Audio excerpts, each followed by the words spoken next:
This is Work Lab, the podcast from Microsoft. I'm your host, Molly Wood. On Work Lab, we hear from experts about the future of work, from how to use AI effectively to what it takes to thrive in a digital age. Today, I am very excited to be talking to Sam Scalacci, who has been transforming the way we work for decades. Don't ask the why not questions. Ask what if. What if is a better question. What if this works? What does the world look like if this works? And if the what if question is compelling, then you work through the why not problems to get there. So what if I could transform my business in a certain way? What if I didn't need to make this kind of decision? What if this process, which is very manual, could be automated? His trailblazing breakthroughs in collaborative software and engineering leadership have led him to his current role as Microsoft CVP and Deputy CTO, where he focuses on consumer product culture and the next phase of productivity, which are two topics that are pretty near and dear to our hearts on the Work Lab podcast. Here's my conversation with Sam.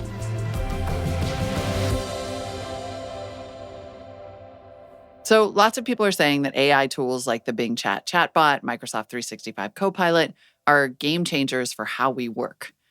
What are your thoughts on that? Yes and no. I find a lot of parallels to the beginning of the internet in the current moment. If you were a practicing entrepreneur, programmer, or whatever, like you could see that the world was going to change a lot. It wasn't entirely clear which things were going to matter. Nobody knew what a social network was going to be. We didn't have smartphones yet. It was hard to build websites. We didn't really have the cloud yet. I mean, you can kind of go on and on, right? Yeah. I kind of feel like we're in that moment with AI. Like clearly the world is going to change. Clearly this is a very powerful and important programming tool. Clearly there's a lot of stuff to be done and a lot of new capabilities that are reachable now. But I still think kind of early days. Like we're still trying to figure out how to put the pieces together. Yes, like it's going to massively change a lot of things. I don't think we entirely know how yet. And I think we have a lot of both programming practices and tool chain to build still before we really understand it deeply. You've written about and observed that as platforms emerge, we have a tendency to get stuck in old paradigms. We just use tools or programs the same way we always have, even though there's technology that lets us do so much more. Can you talk a little bit about that and how it's tended to play out over time and what it tells us about our current AI moment? Well, I mean, I think it's a very natural place to be. Right? It's hard to jump more than one or two jumps at a time conceptually for anyone for good reasons, right? So, you take a thing that is working and you iterate a little bit, you mutate it a little bit. And so I think that's a natural thing to do to begin. Well, you have a personal example. You founded a startup decades ago that created what became a whole new kind of always-on interactive document. But at first, you and your colleagues and even early users couldn't really get the full potential out of it. Can you talk about that evolution? Yeah, originally, it's really just a copy of the desktop. It took a few new affordances from the new world. It took ubiquity, so it was always on, always there. And then we did collaboration because that was a new capability that you could have because you were connected. You kind of took advantage of this, but we didn't completely reinvent what a document was. Now that we're used to these documents being more virtualized and abstracted, now we're ready to go another step and maybe think about them not being static anymore. Maybe they're fluid. Maybe they're something you talk to. Maybe they're just actually a live thing that reconfigures how it looks and what's inside it. It's fuzzier, things like that. And that's like a beginning of taking what we have now and adding one or two pieces of the affordances of the next platform, which is the AI platform. What happens is, companies work through that, engineers work through that one step at a time. You do one thing and it makes sense, and then you do another thing and it makes sense, and then you kind of build on those. So I think that's the other thing that happens a bit is you try things that are new to the platform, and then you find problems that are new to the platform, and then you have to go solve those problems, and that's how the solutions sort of evolve. You are, I believe, one of the earliest users of Microsoft 365 Copilot, which is in a, no pun intended, pilot phase. Can you talk a little bit about how you're seeing maybe a similar evolution, how it's already maybe starting to change the way that you think about documents, or, you're in such a perfect position to imagine where it could go in the future? Yeah, there's this really interesting thing going on. I think we're actually kind of at the beginning of the second version of the computer industry entirely. The first version of it was largely about syntax and kind of these fixed processes because we had to teach the computers to do stuff. But now we're moving to this more semantic realm where the computer can have context, it can know what you're doing, and it can actually help you instead of you, the person helping the computer, which is a lot of what we do. Like a lot of what we do, even though we think the computer is a tool for us, we are really helping the computer do stuff. And like, if you don't think that's true, tell me how often you spend time, trying to fix the formatting, not understanding why it's not working right or whatever. So I think like the natural next set of evolution for the copilots is in that direction of fluidity, in that direction of helping, away from these fixed static artifacts and more towards, well, what do you need? What are you trying to do? Oh, I need to do this presentation. Oh, brainstorm this thing with me. Oh, I need to cross back and forth between what we thought of as application boundaries. I need to go from Word to Excel. I need to build some, decision or some process. I need to work with my team. I think that's where we're heading. Yeah. Right now, if I gave you a document and I said, this can never be shared in any way, you can't email it, you can't collaborate on it, you can't put it on the web, it would just be like this weird anachronistic thing. Like, why is that? Why would I want that? Documents are for sharing and collaborating. Non-online documents seem very anachronistic now. I think non-smart applications and documents are going to seem anachronistic in exactly the same way in not very long. Like, why would I work with something if you can't just tell it what I want? Well, as documents and AI tools like Copilot get smarter, what sort of new capabilities are unlocked? We do these interesting things right now that are just a tiny little baby step in this direction with this. So we've been working on this project we call internally the Infinite Chatbot. So it's a chatbot like any of the copilots, and it just has a vector memory store that we use it with. And so these things are very, very long running. Like we have one that's been in existence for 6 months that's teaching one of the programmers music theory, and he talks to it every morning, and it gives him ideas for what he can practice in the evening. Oh, wow. So it's not just that it remembers what you've asked it before, it remembers about you. Well, it can see all of the conversation, it see the timestamps, it remembers anything you told it. And the way that the system works is it'll pull relevant memories up based on what it infers your intention to be moment to moment in the conversation. But one of the things we like to do with these, which works really, really well, is you tell it, I'm working on this technical system. I want to describe the architecture to you, and then we're going to write a paper together.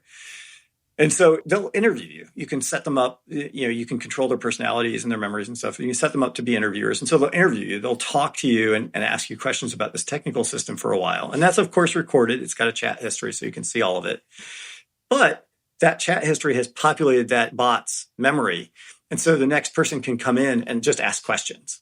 And so that's now a live document. And so you can ask them, like, give me an outline of this architecture. So that's like a very small baby step. I think where we want to take that is you have more of a canvas that you're sitting and looking at, that rather than a linear flow, you can just say, like, show me this, show me that. So that to me feels like the beginning of a live document. A friend of mine was talking about she has a bunch of information about her father's medical history and status, elderly father. And it's not really a linear fixed thing. It's more like a cloud of related ideas and facts. There's like his actual medical stuff, and there's maybe how he's doing day to day, or maybe there's like some diet stuff mixed in there or whatever, his caregivers. And you might want to look through different lenses at that, right? You might want to be able to talk to that document about, like, well, he's coming over. What's a dinner we should have that we haven't had for a while that will fit with his medical diet or whatever? Or I need to talk to his, let me review his, blood pressure for the last 2 weeks with his practitioner or whatever, if he's got the right permissions for that. So that kind of thing where it's less of a static linear list of characters that never changes and more of a, if you will, like a semantic cloud of ideas that you can interact with that can get presented in different ways. I don't know how much of a sci-fi fan you are, but what you're saying makes me think of the intelligent interactive handbook called A Young Lady's Illustrated Primer in Neal Stephenson's novel, yes, The Diamond Age. Diamond Age. And absolutely. It's one of our North Stars. It is? Yeah. Because that's what it sounds like. Yeah. Apologies, listeners, if you have not read this, but you definitely should, because it gives you a sense of what we could be talking about here. This level of intelligence, the adaptation, like a book that tells the reader a story, but can also respond to your questions and incorporate your suggestions. And it's all super personalized in real time. And so, Sam, I think what you're talking about with these live documents is the ability to, in a business setting, abstract away the time-consuming acts of creation. Like, I don't want to spend my time figuring out how to create a chart, right? Right. You want to express goals. So when I was talking about syntax versus semantics, like, that's also expressing process versus expressing intention and goal, right? Syntax is about, I'm going to tell you how to do this thing one step at a time. That's very tedious. think about like a simple example of like driving to the store. If you had to specify in advance all of the steps of turning the wheel and pressing on the gas and, how to get to, if it's brittle, it takes forever to specify that. It's very difficult. What you want to be able to say is, I want to drive my car to the store. Right. And you want that for business, right? You don't want to have to specify business process. You want to be able to specify business intent. But the thing about the primer from the Diamond Age, I joke with people with these stateful copilots, these stateful bots. I need to have a sign behind me that says it's been this many days since I've accidentally proposed something I heard about in science fiction first, because we're constantly like, there's a thing in the Matrix about now I know Kung Fu. And like, we actually do that. Like, we have multiple agents that have different memories, and you can take the memory from one of them and give it to another one in read or read-write form. And then that agent now knows both what it was trained on plus what that new memory has in it. There's things like that. You have taken a stab a little bit at publishing kind of the process of refinement that could occur. You've got the Scalace's laws, a set of principles for large language model AI. One of them is ask smart to get smart. Sure. So first of all, somebody else called those laws, and I probably would have called them just Scalace's best guesses at the current moment about writing code with these things. But that's a little bit hard to fit on. That's not very catchy. Hard to fit on a postcard.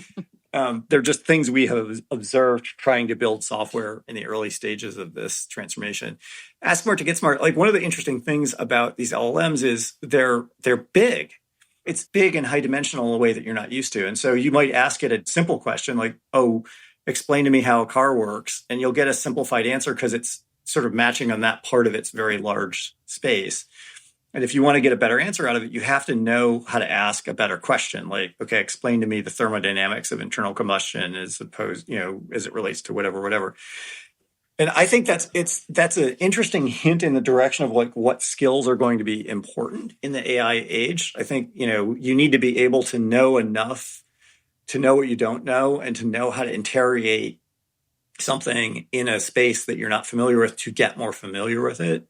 I think, Right. Anyone who's gone through college kind of understands that. You get to college and the world is gigantic and there's all this stuff going on and you don't know any of it. You get in these classes, you're kind of, swimming in deep water, and you have to develop these skills of kind of making order out of that and like figuring out where the rocks are that you can stand on and what questions you can ask and what things you don't even know and all that stuff. So I think that's, it's fundamental to these systems. And I think, a lot of people not getting good results out of programming these is because they're expecting the model to do all the work for them, and it can't make that inference. You have to navigate yourself to the right part of its mental space to get what you want out of it. So that's the ask smart to get smart.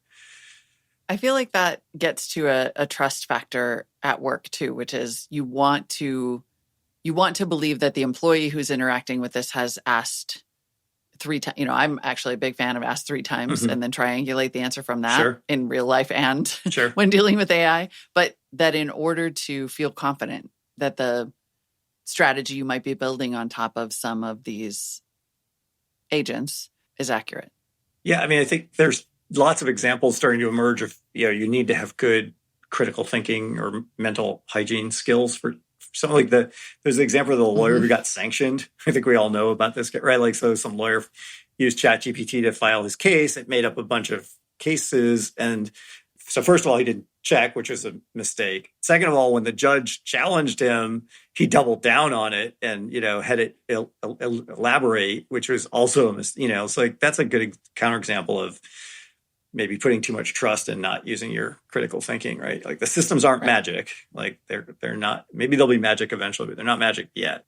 I think there's this sense that, this will save us all this time, but you still have to invest the time up front to get the product that you need. Well, and there's different things, right? Like, there's some of it is saving time and some of it is getting new things to be even capable, right? Like that, and both can be happening in a situation, and only one can be happening in a situation. Like, it may be that you're much more capable of something. Maybe that, like, you can reach for a design point that you wouldn't have been able to manage before because you couldn't have kept all the points in your head or something like that. Or, like, I've got an old house in Wisconsin that's got a lot of spring water on the property, so it's a good candidate for geothermal. I don't know anything about geothermal, but I know enough about it to know which questions to ask. And I've been slowly designing a system, with an AI helping me. I didn't get to say, here's my house, please design my geothermal system.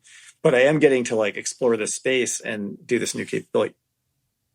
What do you think this does tell us about where employees and business leaders and managers should focus their efforts? Like what skills should we be developing in the workplace to make sure that these kinds of interactions are happening? Because it's a big shift. It's a huge shift in thinking, from how to interact with a dumb document to how to interact with a smart document. That's a big leap. It is. It is a big shift. Again, like this is one of those things it's hard to predict more than a little way down the road, right? It's like, there's going to be a lot of changes that happen over time. What we know right now, I think a little bit is critical thinking is important, right? Like being able to know what you don't know, being able to ask questions in an environment where you have low information and extract information, and be aware of things like biases and preconceptions that prevent you from getting good results out of a system like that, I think is useful. Like that kind of open-mindedness, growth mindset stuff. Like I think growth mindset is going to be much more important now than it's ever been. I think, trying to not be attached to status quo, it's hard to get away from it. But I think like kind of having that mindset is real important. One of the things that I really like a lot and try to live as much as I can every day is when we are confronted with disruptive things, and this is certainly a very disruptive thing, our egos are challenged, our worldviews are challenged. When your worldview is challenged, you kind of have this very stark choice of either I'm wrong or it's wrong. And most people choose the it's wrong path. And we're good at telling stories. So we tend to tell these stories about why something isn't going to work. I call these why not questions. There's a lot of these why not stories. It's like not factually correct. It's not kind of smart. I made this mistake. I can jailbreak it. Like those are all true. They're real, but like that doesn't mean it's never going to work. They're just problems to be solved. Mm-hmm. So the questions that I like to ask, and I think everybody should ask the answer to your question is don't ask the why not questions. Ask what if. What if is a better question. What if this works? What does the world look like if this works? And if the what if question is compelling, then you work through the why not problems to get there. So what if I could transform my business in a certain way? What if I didn't need to make this kind of decision? What if this process, which is very manual, could be automated with an LLM? Would that change my business? How would it change my business? That would be amazing. Okay, well, now I need to trust this thing. It needs to be compliant. It needs to do this and that. Now I can do the why nots. But like the what if is the place to start. Yeah. That's the place to start today. As you're starting to think about how to implement this, don't jump to the end. I love it. No, I mean, you have said, actually, creative, interesting ideas almost always look stupid at first. Absolutely. They really do.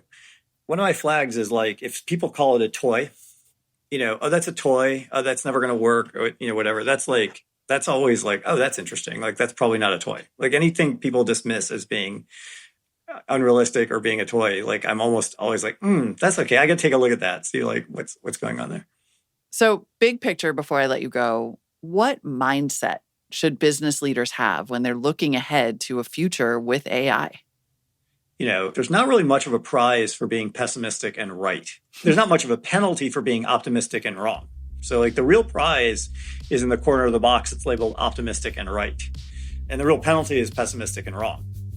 So like, you can kind of do the game theory on this. Like the right place to be is optimistic and, try lots of things if you can, experiment a lot, have that what if mentality and, assume things are solvable rather than the other way.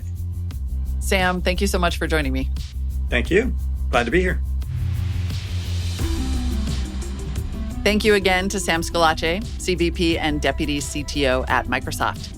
And that's it for this episode of Work Lab, the podcast from Microsoft. Please subscribe and check back for the next episode, where I'll be talking to Christina Wallace, a Harvard Business School instructor, a serial entrepreneur, and author of the book, The Portfolio Life.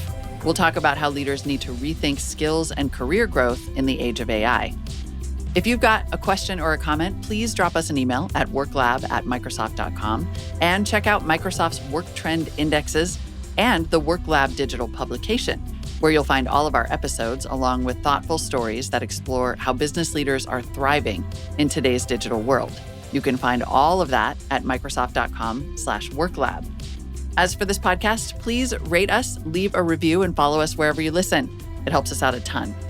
Work Lab is produced by Microsoft and Godfrey Dadditch Partners and Reasonable Volume. I'm your host, Molly Wood. Sharon Callander and Matthew Duncan produce this podcast. Jessica Volker is the Work Lab editor. Thanks for listening.